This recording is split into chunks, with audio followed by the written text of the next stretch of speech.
Mga sangkay, usap-usapan po ngayon sa international itong ginawa ngayong hakbang ng Israel. Alam nyo ba na ang kanilang powerful defense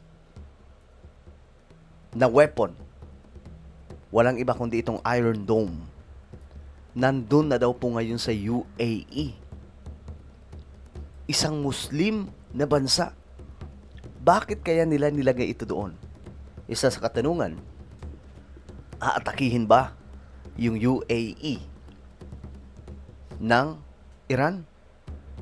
At pangalawang tanong dyan, mga sangkay, bakit pumayag ang isang Muslim na bansa, no, na pumasok ang Israel sa kanila? Magtropa ba sila? Di ba magkaiba po sila ng paniniwala at relihiyon?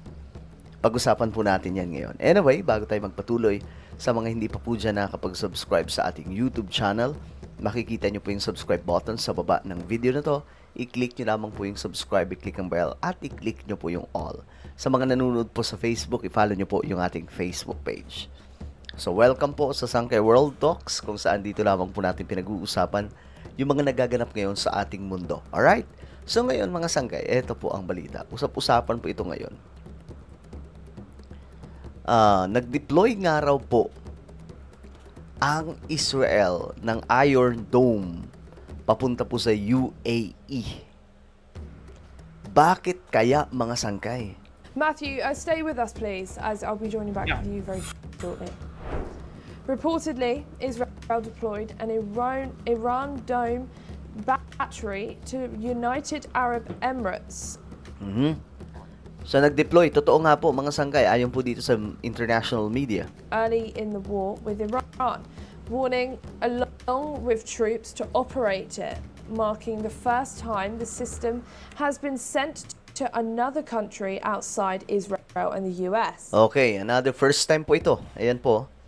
First time system sent outside. So, unang beses.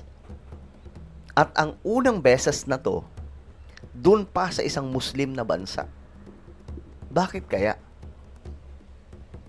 Ang pagkakaalam nga po natin, 'di ba? Maraming mga bansa diyan yung gustong makakuha ng formula kung paano po ginagawa itong defense technology na mayroon po ang Israel, pero ayaw po nilang ibigay. Then why itong UAE pinadalhan nila ng Iron Dome? Diba, sobrang nakakapagtaka lang. Ano ba to? Gusto nilang ipakita sa Iran na, hey, bro, hindi porket Muslim silang bansa, ikakampi nyo na. Kakampi namin to. So, yun po ang tingin po dito tingin po natin, mga sangkay, na mukhang gusto po talaga nila ipamukha na in your face, Iran. Muslim sila, pero maka-Israel sila. Diba? During the US-Israel war on Iran, Tehran launched sustained attacks on the UAE, firing some 550 ballistic and cruise missiles and more than 2,200 drones, according to the Emirati Defense. Ayan, mga sangkay. Nakaraan po ito, nagpalipad po sila ng mga missile papunta sa UAE. Ang dami, oh. So, kaya ngayon, mga sangkay, itong Israel ay tumutulong na mismo sa mga bansa dyan sa Middle East. Kahit pa po mga Muslim na bansa yan. Kasi, ito para lamang po sa inyong kaalaman, karamihan po sa mga Muslim na bansa dyan sa Middle East, ayaw po sa Iran. Kasi ang Iran po, very controlling. At sila, radical Muslim. Radical Islam. Extremist, kung tawagin. Delikado sila at banta sila. Kaya nga po yung Saudi Arabia, ayaw din po nila sa Iran. Kasi nga po, iba yung takbo ng utak ng mga Iranian, mga sangkay na itong Iranian regime, not the Persian people, pero yung Iranian regime. ministry, making it the most targeted country in the region.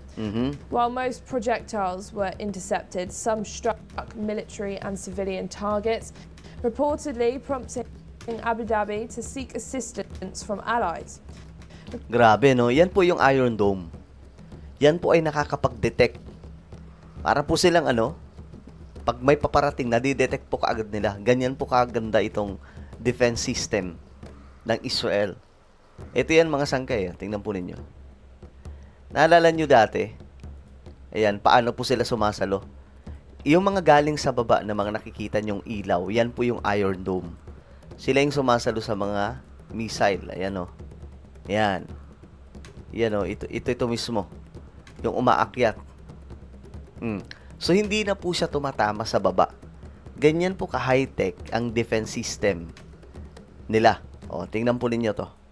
By 10 Iron Dome batteries, consisting of 3 to 4 stationary launchers, 20 Tamir missiles, and a battlefield radar. These batteries can each defend up to nearly 60 square miles. Grabe, oh. Ganyan kalawak yung nadedepensahan nitong Iron Dome. So, how does it work?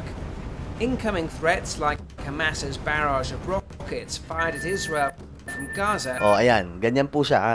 Halimbawa, may nagpaulan papunta po sa Israel. Are identified by radar. The Iron Hindi pa bumabagsak, lumilipad na Dome kaagad. then fires a missile. Ganyan po ang mangyayari. So, sa taas pa lang, hindi pa bumabagsak pala, hindi pa tumatama, nakalipad pa lang yung missile, tinatamaan na po ng Iron Dome. Nadidetect po talaga niya mga sangkay na kahit hindi na pindutin, para po siyang namamagnet, ganun. Out to intercept these threats, preventing them Yan, ito yon, Iron Dome po mismo ito. from hitting their targets. The technology diba? is so advanced, it can tell which missiles are likely to hit densely populated areas and those that would cause less destruction. So, Israel lamang po ang may ganitong klaseng technology.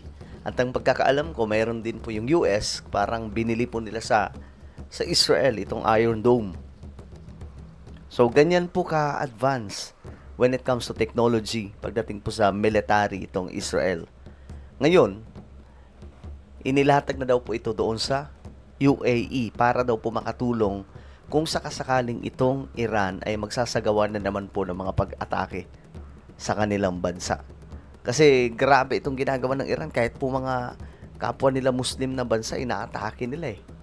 Okay? So, ayan po ang nangyayari. At next na pag-uusapan po natin, guys, ang Israel ay nagpadala naman po ng mga tropang militar daw dyan po sa UAE. So, bakit kaya mga sangkay? Alright, so, comment down below ano po ang inyong mga opinion. At ayun nga po, huwag niyo pong kalimutan na i-subscribe yung ating YouTube channel. God bless everyone.